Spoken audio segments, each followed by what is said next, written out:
All right, can y'all hear me okay? Cool. So I'm Shaun. I'm a software engineer at PayPal.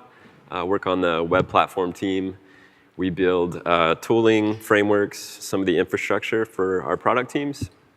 And a bit of this last year was fortunate enough to kind of dive into our build, deploy, and runtime setups for our Node.js applications. And as the company moves to containers and containerized environments, and so thought I'd share what I've learned, at least from a high level, and I hope it helps. So here's kind of what we'll talk about. What are containers? What is Docker? How does it use this idea of containers? What are some of its features, use cases, and how can it benefit your Node apps? And then we'll get into like bigger scale. If you have many servers that you rely on, you want some kind of container orchestration system, and we'll look at Kubernetes as an example. And then we'll start to look at some trends in this space. So we'll start off pretty high level. This is what we usually think of, and we look at a computer in a nutshell, right? It's just some software that needs to interact with some hardware, and usually it's going to go through an operating system. And more specifically, it's going to go through the core of that operating system, which is the operating system kernel. And we'll stick to Linux for some of the features within that kernel. And because it's such a popular OS flavor on server infrastructure today. And so if we take this a little further, we think of our software as applications interacting with that kernel. And we think of our hardware as CPU, memory, and a particular set of devices. And if you take this a little bit further, we think of applications, could be many applications running, and we could think of those as Linux processes. Processes are just that. They're running applications, they're executing code, and they need to execute that code on the CPU, and they need to save some information in memory while that code's executing. And to do that, it's going to have to go through that kernel. The kernel is really the entry point into that hardware. And the kernel really has all the power to kind of shape the view of the world that these processes get to see. So every process gets a unique ID. The kernel is going to save that and a bunch of other information within some data structures within that kernel. And then the kernel is going to allow those processes and those applications to interact with that hardware. So to do that, usually, let's say we have a Node.js application. It wants to read or write a file. What we're usually going to do is make what we call a system call. This is an API or interface into that kernel. The kernel is going to take some of that information about those processes that are making the request and respond accordingly. So let's say that I have a Node.js application that's going to read a file. The kernel is going to take that information and say, well, you get to read this file in this particular environment based on some of that data that I hold on you. And so we can start to shape this based on some of these kernel features. And so one of those that's really important is control groups or C groups. And we can actually control or limit a process or group of processes based on the time that it gets on the CPU or even the amount of memory that it's allowed to take up. And the second kernel feature I want to talk about is namespaces. So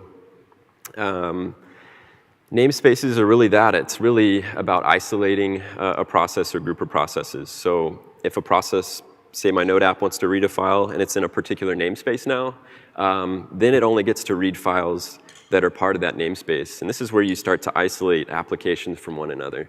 And this is great for, if you have many applications, maybe they're of different stacks, you can deploy them and start to isolate them.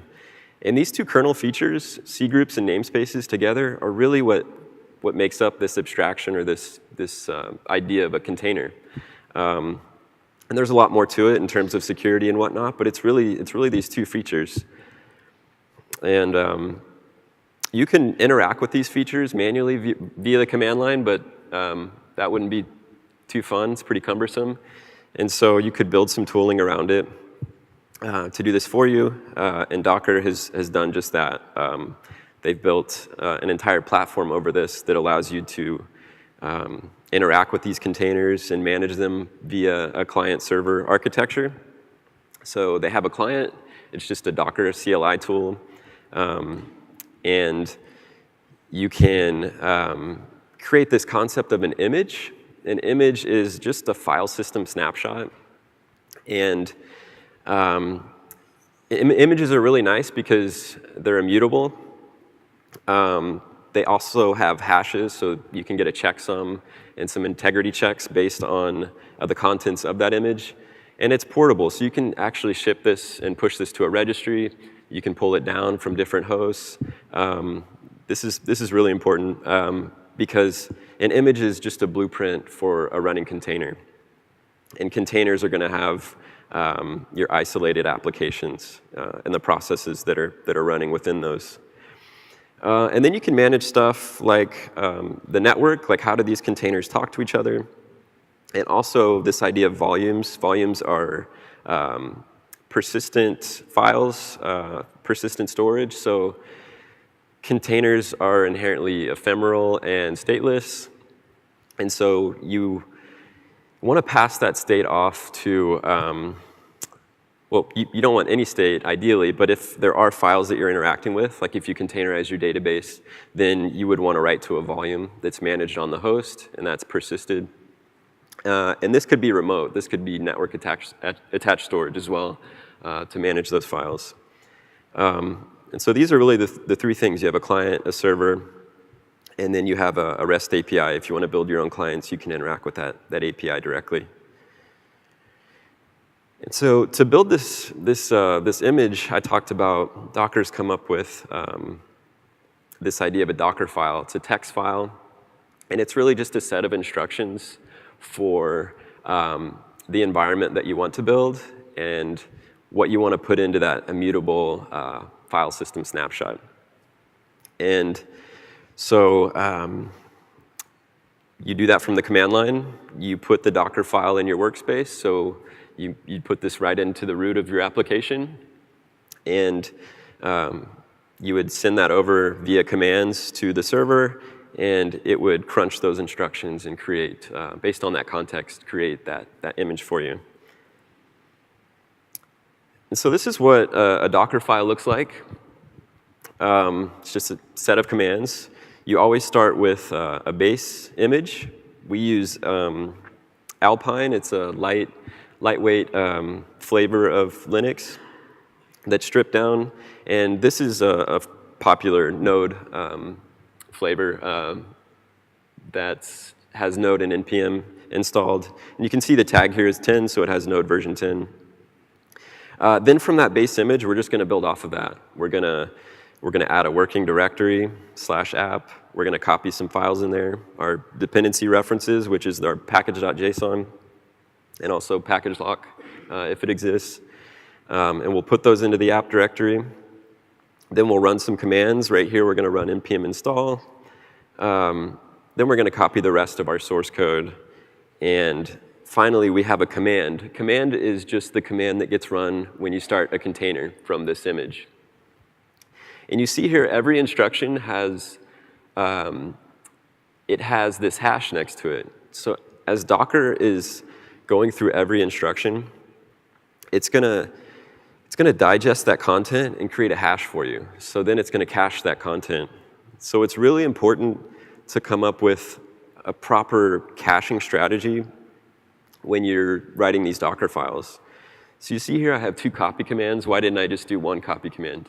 So what I do in this copy package.json instruction, the third one, is if that package.json or the lock changes, then the contents of that file changes. Docker's going to see that, and it's going to blow the cache of that instruction. It's also going to blow the cache of everything after that. So every instruction after that is no longer eligible to be cached. So that npm install is going to run fresh again. So this is important, especially if we had a copy instruction, just copy everything to my app directory. Maybe a little file changed, like a CSS file. That's going to change the content of all those directories. And so you're going to have to run npm install every time you build your images. This is really important. So this is great. We can get some caching benefits and some integrity checks based on these image layers. And these cohesive set of image layers create an image. And that image we can tag, we can version, we can push it to the registry, pull it down from different hosts within our environment. So this is great. So just to recap, a Docker file is really just a declarative file that instructs Docker how to build an image. So we do Docker build from the command line. That builds an image. Then we do Docker run. That will take that image and build a container. Containers are actually running, and you'll have actual processes within those containers. And this is kind of what you'd see if you looked at those image layers on a host. So not only do you get caching benefits at build time, but when you run a container based on these images, many containers can actually share those image layers. So if you remember that base image was Alpine. Here we're showing this could be Ubuntu or CentOS. And many containers can share these read-only files. So that's really important when you're building out these images. At PayPal, we have like 5 or 6 stacks of different languages, so we need to be careful on how we build the base image layer and also every stack's default base layer.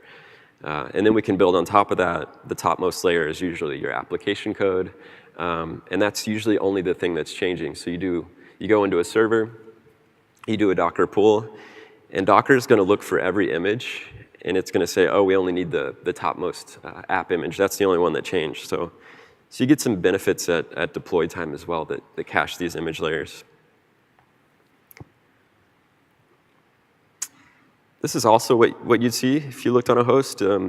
Every container is just a set of files based on that image, and then it's metadata telling the container runtime how to isolate these processes, how to manage the network, how to manage files that we're going to share with the host or between containers.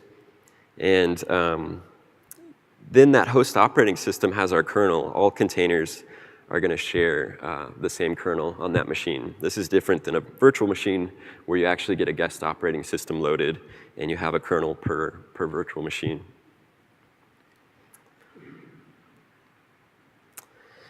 And so if you look here, you can build one image that's going to start the same container. You can start many of those same containers based on that one image. But let's say you want to compose many containers together, share files, connect them with the network so they can communicate with each other. You would want to use what Docker has is called Docker Compose. The text is probably pretty small. But all it is a YAML file. It just declares what containers you want to start up based on what image.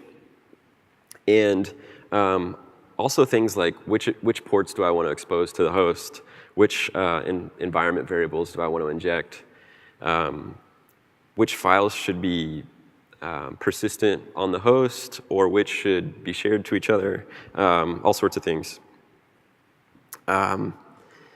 One of these that's really important is versioning. So just based on this declarative line of code, you can version these images. You can be explicit in the versions that you want, or you can just say, I want the latest and greatest. This is a really nice, easy way to kind of version these images over time as things are changing. Another thing is startup order. So we see here we have maybe like a container that's specific to config. It just starts up, exposes some files to our application. And then maybe we want Nginx as well. We can say that, you know, this container depends on containers, the node container starting, and also the Nginx container being healthy or something like that. And it's just a couple lines of code, really simple. If you've ever done this with shell or just tried to script this out, it's definitely not fun. And you can manage health checks. So every container can have its own custom health check. And it's just a couple lines of code. So you see here we have every 10 seconds, we're going to pull our container and run a test command. We're just going to curl it based on a health endpoint. And if that fails 3 times, then the container is going to go into an unhealthy state. We could have an agent on the machine that's constantly looking at the health. If that metadata changes, it can relay that back to some system or act accordingly. So this is really great. We're starting to pull some of the logic out that you might have had in your frameworks or startup scripts into the platform, and Docker's kind of managing this for us. This is nice. Another thing that's really cool is a log driver. So you're probably used to writing or using a really popular, bulky logging client. Instead of trying to manage service discovery and using that large client, it could change and break things over time. You can just write in your container to standard out, standard error. Docker's going to intercept that, and it's going to send that to a log driver of your choice. By default, this is just a JSON file out of the box, but you can actually set it up to write to something like FluentD, which is a great logging process. It can deal with buffering, persistence. FluentD even has really great pattern matching, and you could even tell FluentD, based on those patterns, to ship those logs to different places. So we see here we have Nginx. We have our node container. They both just write to standard out, standard error. That gets shipped, thanks to Docker, to FluentD. FluentD intercepts that. It might look at some patterns, and maybe we want Nginx logs to go to Splunk, and we want our node logs to go to Elasticsearch or something like that. And FluentD manages this all based on this sidecar approach, just a container that lives off on its own. And it pulls a lot of this logic out of not only Nginx, but of our Node application and framework. So you start to see things getting pulled out from these big frameworks that we're used to down into the platforms. And so Compose is really nice, but that's only on one host. So PayPal in the early days would have one system. You click deploy. That goes and syncs up with some CMS database that says, oh, you have these 100 servers out here. It would go talk to an agent on those hosts. And literally, it was just a wrap around Docker Compose. It would just say Docker Compose up based on some declarative YAML file. But that gets pretty nasty over time. So you want some type of robust container orchestration system. Kubernetes is great for this. You just feed Kubernetes a spec file. It's just a YAML file. Kind of looks like that Compose file. You feed it into the system, and it's going to manage the deployments of these containers and the orchestration of these containers for you. And so this is really great. We're starting to see where these systems are getting so smart that they're pulling a lot of the logic and worries of provisioning servers and worrying about servers. And this is really the term you hear thrown around is serverless. And it's thanks to systems like this that are very smart. And they just kind of manage a lot of the stuff for you. And so it can manage things even as much as service discovery. So when you're deploying, these containers are very ephemeral. They're dying. They're getting deployed somewhere else. You don't care where they get deployed. You just know that based on some policies around health and other things that Kubernetes is going to allow your containers to find the containers that it's looking for. So there's usually an agent that lives on the box, and it abstracts that from you. It could be using DNS or some other network layer there. And this is kind of where you see the idea of service mesh is another term, where these systems start to pull out logic into a sidecar, and it abstracts things like logging, service discovery, tracing, all sorts of things into that sidecar. This gets pulled out of your frameworks and into your out of your applications into this generic logic. So this is great, especially if you have many languages that are being used. But for Node, trying to manage the versions of a lot of these things can get pretty cumbersome. So we'll just push this off into a sidecar.